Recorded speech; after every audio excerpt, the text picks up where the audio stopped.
Olá pessoal, tudo bem com vocês? Sejam todos muito bem-vindos ao Clube dos Dividendos, um ótimo dia de domingão. Esse é o vídeo clássico aqui do canal do Dividendos, onde eu, Bruno Mazzoni, compartilho todos os domingos por volta das 6 da matina, junto com seu cafecito, aí seu café da manhã, papo macro, e eu utilizo como cobaia aqui a minha posição na Itaúsa para comentar um pouquinho sobre a empresa especificamente, que divulga resultado na semana que vem, tá? Então hoje não vai ser diferente, um ótimo início de domingo para todos vocês, pessoal. As pautas do vídeo serão cenário macroeconômico da Genial, sempre parceira do canal, o que aconteceu na semana passada e o que a gente pode olhar para a semana seguinte. Quantitativo do Ibovespa, como é que está aqui o Market Breadth, e aí eu vou falar muito sobre o mapa de calor que envolve o Market Breadth, que traz para a gente o cenário técnico do Ibovespa, tá? E aí eu já entro um pouquinho no macro, convidando vocês a assistirem um vídeo que eu postei hoje, no sábado, dia 16 de março, quando eu gravo para vocês. O vídeo vai ao ar no dia 17 de março, às 6 da matina. Vamos falar sobre commodities e força do dólar. Vou fazer um merchan do vídeo para vocês assistirem aqui, tá? E eu vou comentar também sobre commodities, especificamente cobre e petróleo, pessoal. Aí, por fim, eu vou entrar aqui um pouco no papo do neutro. Se você quer ser o Zé Neutrão, o que você pode fazer esse ano aqui em renda variável no Ibovespa? E terminamos com o Itaúsa, data do resultado, os últimos resultados aqui dividido por trimestre, tá? E a gente vai para a dinâmica preço-lucro, o que esperar, tá? E aí sim, análise gráfica com a minha call, que nesse momento está sendo exercida, tá certo? Vamos falar sobre os descontos e os possíveis movimentos da Itaúsa nesse quase segundo trimestre já, né? Estamos caminhando aí para o final de março. Pessoal, sou Bruno Mazzoni, analista CNP e técnico, e se você é novo aqui no Clube dos Dividendos, todos os dias temos vídeos aqui no canal sendo publicados, pelo menos um por dia. Então considere se inscrever, ative as notificações, sempre nessa dinâmica, né? Macro, fundamentos, valuation, e aí a gente termina com análise gráfica, tá? Essa é a dinâmica aqui do Clube dos Dividendos. Seja muito bem-vindo, bem-vindo. Bom, vamos lá. O que aconteceu semana passada, pessoal? IPCA, alimentos in natura em alta e composição mais benigna, tá? Então, apesar do El Ninho ou de alimentos por si só, sazonalmente falando aí, darem uma impulsionada para cima no IPCA, pessoal, a composição veio mais tranquila. Então, a leitura do headline não foi muito bacana, mas a abertura do número tá bacana. Então, inflação não é um pepino no Brasil.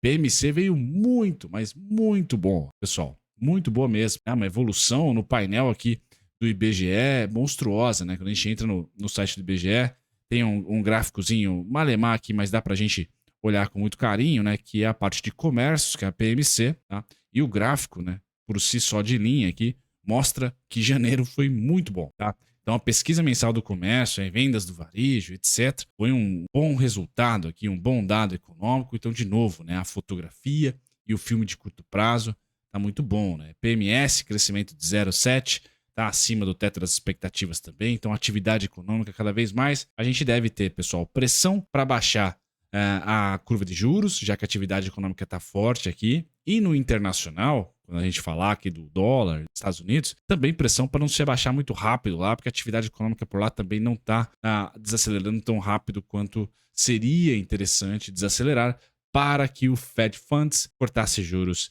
antes de julho, que é a minha expectativa. Então a gente tende a ter, pessoal, um segundo trimestre muito ainda conectado com renda fixa americana sendo interessante, o que deve favorecer um pouco de um rally para os emergentes no segundo tri desse ano aqui. É o simples fato de maio, sell in May, go away, resultados corporativos que já engata, né?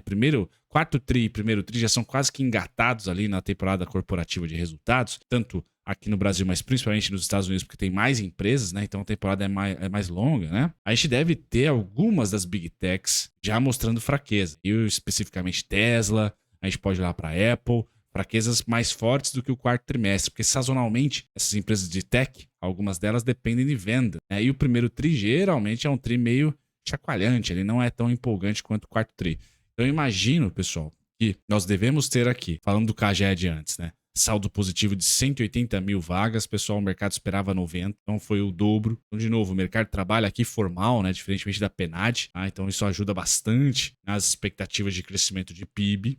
Tá? No cenário externo, e aí eu vou complementar o que eu estava falando, pessoal, a gente deve ter a temporada corporativa dos Estados Unidos nesse primeiro tri, composta ali a partir da segunda quinzena de maio em diante, fraquezas. Né? E aí nós podemos ter o esvaziar um pouquinho do fluxo americano. A gente está vendo notícias ruins da China, ou pelo menos não tão agradáveis da China, mas a bolsa chinesa já marcou fundo e vem se valorizando desde então. Tá? Isso é um sinal de que narrativa atual é uma, mas fundamentos e fluxo está sendo outro, tá? Então é importante a gente tentar, pelo menos, ficar com o radar ligado, que nós podemos ter, e é a minha visão, entre segundo e terceiro tri, um rally para emergentes geral. E aí o Brasil aproveita, porque os números estão muito... No externo, pessoal, o CPI, o IPCA Estados Unidos aí, aluguéis e gasolina são responsáveis por mais de 60% da alta mensal. Então, quando a gente comentar sobre commodities, eu falar que petróleo e cobre são as duas commodities responsáveis por elevar o índice de commodities para cima, e o resto está bem chinfrim, e o resto é bem idiosincrático, importante para nós, como minério de ferro e grãos. Eu já chego lá. Mas a inflação americana está no mercado imobiliário, está também nos combustíveis, tá? Vendas no varejo nos Estados Unidos, recuperação do varejo fica aquém do esperado. Então, se no Brasil está tudo em ordem, nos Estados Unidos está muito próximo do esperado, ou um pouquinho abaixo, 0,6, de uma expectativa de 0,7. Tá? O PPI, tá? A inflação ao produtor, veio acima. Então, a foto para o americano, e no segundo trimestre principalmente, pessoal, é de desaceleração econômica. Por quê? Nós não tivemos vendas acima do esperado em janeiro e nós tivemos inflação do produtor acima do esperado. Então, inflação acima e atividade econômica abaixo. Isso contrata, pelo menos é a minha opinião, um resultado para maio corporativo americano, tirando ali grandes NVIDIAs da vida, né? Mas quem está mais conectado com o comércio, tá? O fluxo como um todo para a economia americana pode dar uma enfraquecida. E aí nós temos emergentes, no caso do Brasil, crescendo, né? Pedindo passagem, renovando ali a expectativa de PIB, tá? Inflação controlada, e esse fluxo, na minha opinião, deve vir. Tá? E China não desaponta, fica naquele no meio do caminho, mas não desaponta. Então eu ainda acredito, e é papo meu aqui desde o ano passado, teríamos uma queda no começo do ano, só não imaginava que ia ser em janeiro, tá? Imaginava que seria agora, em março. Então agora faz sentido a queda para mim, tá?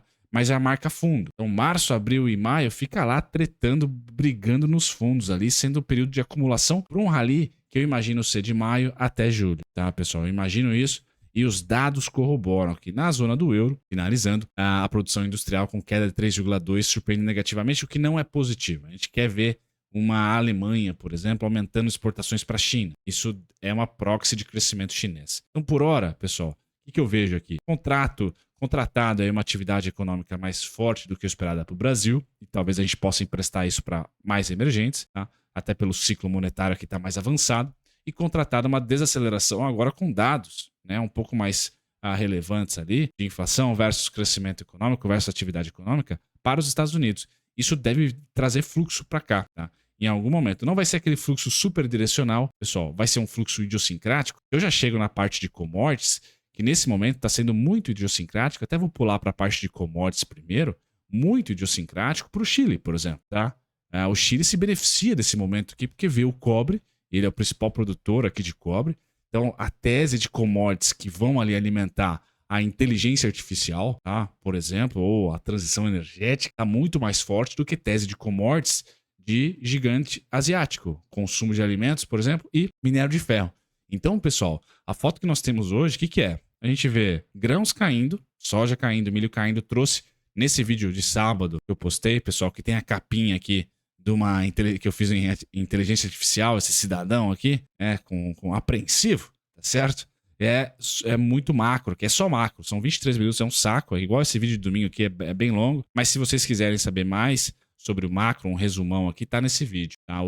Aqui no Itaúsa hoje eu vou dar uma resumida ainda maior do que nesse vídeo de 23 minutos, para dizer para vocês o seguinte, pessoal. Entrou a temporada de commodities específicas para indústrias específicas e narrativas específicas. Então, transição energética, inteligência artificial, cobre. Talvez o lítio vale a pena você ficar de olho com muito carinho, tá? Tá subindo. Olha o mês de março, mês de alta forte pro cobre. Então, Chile, vai no ETF do Chile, pessoal, e você vai ter ali, né, um bom presságio de que a moeda chilena, tá? E também o próprio mercado chileno ali pode se valorizar bastante. Tá? O Chile aqui vai me perdoar. Eu vou tentar achar para vocês aqui qual que é o ETF do Chile. Deixo nos comentários para vocês. Eu tinha salvo aqui, mas não tenho mais. Tá? O ETF do Chile não tenho mais. Infelizmente, eu trago para vocês aqui em algum momento o ETF do Chile. Vocês podem estar analisando eles com carinho, porque é commodity cobre, sobe. Agora, commodity conectada com China e crescimento de atividade econômica chinesa para a indústria imobiliária,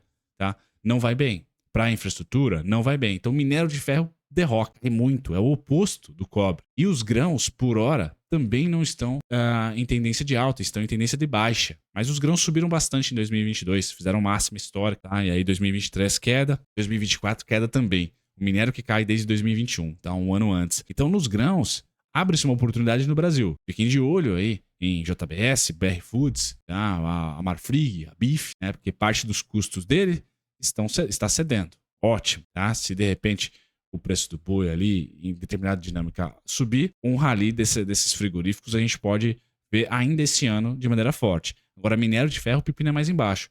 O oposto é para o cobre, que tem indústrias específicas que estão demandando dentro de uma narrativa atual que é muito forte, a inteligência artificial, a transição energética. Então aqui, commodities de maneira idiosincrática subindo, o petróleo tem no mês de março também uma importante subida, aqui é um gráfico semanal, tá? Então acumulou e subiu. Eu não vejo o petróleo num rally tão forte, tá? Vejo ele até os 86,64 aqui, depois já para de subir. Então o petróleo tá nos 85,22, tem mais $1 aí para você aproveitar nas Junior Oils, tá? E depois ele deve ceder, certo? Mas só esse susto de inflação, pessoal, deve tirar um pouquinho de fluxo da terra do Tio Sam, petróleo subindo, cobre subindo, por exemplo, tá? Mas principalmente petróleo, gasolina, vocês viram no CPI americano.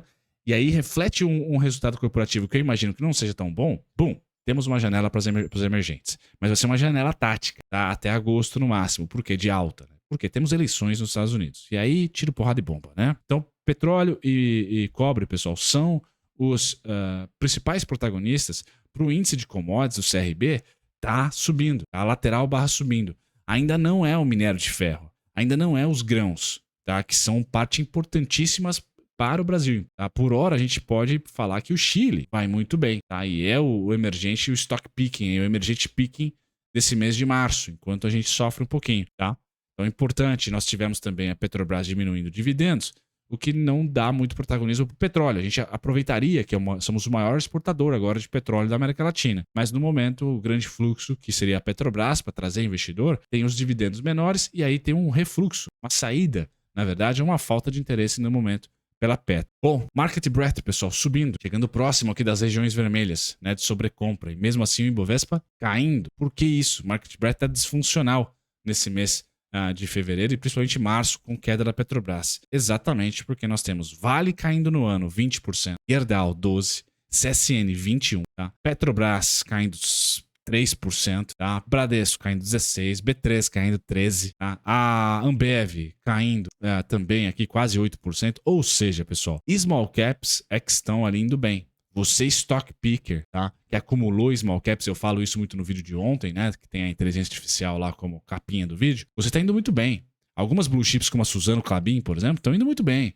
BR Foods, renascendo das cinzas. Natura, mesmo com prejuízo bilionário, o mercado gostando de menos é mais, né? Focar agora na sua atividade principal. Então, pessoal, tem a Embraer voando, literalmente. Tem oportunidades. Eletrobras muito concreta ali, né? Consistente. Então tem sim muitas oportunidades, só não, pessoal, nas principais ações. Tirando Itaú, tá? E Banco do Brasil, a gente não tem as blue chips principais das primeiras prateleiras, por exemplo, com protagonismo. Então elas caem, fazendo o índice Bovespa cair, só que como todo o resto está subindo, o market breadth, pessoal, está resiliente. Está indo lá para o sobrecompra. Então é um momento onde a gente sai um pouco do macro. Eu fiz um resumo do macro para vocês aqui, fiz no vídeo anterior de ontem, mas o grande tchan desse ano aqui de 2024, finalmente, é balanço, pessoal. É micro, tá? É quem conseguiu sobreviver às taxas de juros, principalmente nas small cap. E no caso do índice, pessoal, eu continuo, esse é um gráfico de Bovespa, com um cenário que a gente cede um pouquinho, tá? Lá para o 123, 124,500, 123,400, 125,350, cede, dá uma beliscada ali, né? Traz um pouquinho de medo ou de oportunidade para quem comprou, não conseguiu comprar em novembro. Foi esse candle gigantesco aqui, rápido. Então tem muita gente querendo comprar no miolo dele. Então quanto mais a gente invade o miolo, mais barato e atrativo fica para quem quer entrar na festa um pouquinho mais tarde. Tá? Há um movimento simétrico no índice importante, tá? Que eu gosto sempre de analisar. Quando caiu quanto. Então falta uma gordurinha para essa queda, tá? E aí eu acho que o Ibovespa vai bater o CDI. Quando, pessoal? Entre maio e julho. Maio e agosto. Bater o CDI, ou pelo menos igualar o CDI, que seria uma alta ali até os 144, 141, 148, 145, com um pequeno percalço no 137, mas com o alvo principal ali no 144, 141. Beleza, pessoal? Então continuo com o cenário tranquilo. tá? Ou mesmo, ou melhor, né? Tranquilo nunca é. O cenário posto, idêntico ao final do ano passado. Eu errei ali no janeiro, né? Achei que janeiro seria um mês de alta, e não, janeiro já marcou topo. E a gente tá descendo de escadinha, tá? De janeiro até o momento atual. Quer ficar a par desse cenário de petróleo, mas agora é cobre, não é minério. Aí daqui a pouco é lítio, daqui a pouco é urânio, daqui a pouco, poxa, é uma outra commodity, ou seja, um mundo muito idiosincrático, essa palavra bonita, né? Muito específico ali. E alguns países, alguns ETFs se beneficiando, outros não. Não temos mais um boom de commodities no plural, todo mundo subindo. E eu acho que isso faz muito sentido, pessoal. Por isso que eu gosto de frigoríficos, por exemplo, não gosto tanto da Vale, tá? Porque eu acho que temos um super produção de alimentos versus uma demanda também crescente, mas peronomútil. Então, pô, alimentos é uma commodity que deve ganhar muita atenção numa economia de consumo que está virando a chinesa e não manufatureira industrial, como foi nos últimos 20 anos. Então, existem teses que estão chacoalhantes, tá? Mas tem sinais ali que a gente já consegue abraçar. Tá? Pelo menos eu consigo formar uma tese. Tentei colocar para vocês a minha aqui ao longo do vídeo. Quer ficar a par dessa tese? Ou mergulhar numa tese, por exemplo, de crédito facilitado, com queda de taxa de juros e transição energética e o Brasil sendo um grande produtor de energia? Setor de utilidade pública, setor IFNC, pessoal. Não tem o que se dizer, tá? São dois setores estupendos e você vai estar ali em utilidade pública, energia, saneamento, vai estar ali no setor financeiro com a indústria bem consolidada, podia colocar Itaúsa também nesse molho aí, tá? Embora Itaúsa tenha as pimentinhas lá, Dexco e a Alpargatas, tá? Mas está aqui, são dois setores que você não tem o porquê aumentar muito, diminuir muito o aporte. Eu até aumentaria o aporte em utilidade pública, porque o juro real vai diminuir. Mas esses setores, pessoal, são aqueles setores lá sempre, né? Todo mês, bom, vai aportando, espera o tempo fazer a mágica. Aqui no Brasil, especificamente, são dois setores muito consolidados, bem regulados, regulamentados, tá? E com consolidação de mercado, principalmente no setor financeiro. É difícil entrar. Você pode investir nesses clássicos e, de repente, pegar uma pimenta como o Banco Pan, como o Banco Inter, como o Nubank, tá? Mas o setor financeiro continua sendo muito agradável em um país ainda de juros exorbitantes, né? Que vale mais a pena emprestar dinheiro para o banco do que investir e produzir muitas das vezes. Então, são dois setores muito legais que você está a par de tudo que eu falei até esse momento no vídeo e no vídeo de ontem também. Pessoal, Itaúsa para nós, investidores de longo prazo, dia 19, tá? 19 de março, às 10 horas, resultado, videoconferência, coisa bonita. Tá? A Itaúsa que vai bater muito provavelmente aqui os seus 4 bi, ou pelo menos tende a bater depois de um resultado espetacular do Itaú, né? Então isso vai ser incorporado pela Itaúsa e no ano deve conseguir bater, tá, o resultado de 2023 com folga, tá? Já está praticamente nele, faltando um trimestre para se completar.